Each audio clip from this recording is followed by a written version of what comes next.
La revue de presse sur Afia FM.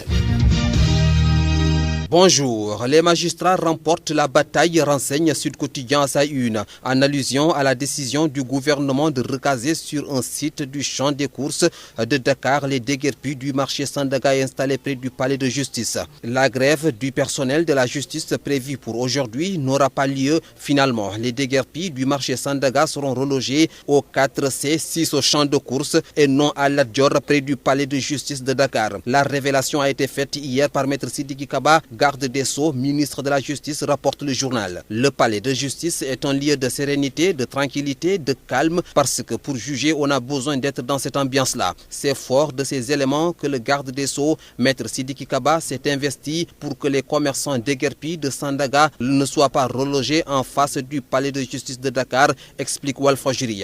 L'État marche à reculons, note le quotidien Le Quotidien. La Tribune se demande à ce sujet si le gouvernement a-t-il une vision politique claire. En tout cas, ce qui est sûr, selon le journal, c'est que l'État, de manière répétée, adopte une attitude hésitante dans la gestion de certains dossiers considérés comme brûlants. Le balbutiement et la reculade sont érigés en mode de gestion des affaires politiques. Le projet de construction de l'arène nationale en est une parfaite illustration, selon la Tribune. Le ministre des Sports, Mbagnick Ndiaye, avait crié sur tous les toits que l'arène nationale sera construite sur le site du Technopole, malgré l'opposition de certains experts et habitants de Pékin. Cette position sera relativisée, voire remise en cause par le Premier ministre lors de sa déclaration de politique générale. L'arène nationale sera construite sur un site consensuel, avait déclaré Aminata Touré lors de sa déclaration de politique générale. Des aveux ou reculades? S'interroge encore la Tribune. Délocalisation du marché Sandaga, arène nationale, quand le tâtonnement est érigé en mode de gouvernance, récapitule le journal dans ses pages intérieures. Le recasement des sinistrés déguerpis du marché Sandaga n'est toujours pas en passe de connaître son épilogue.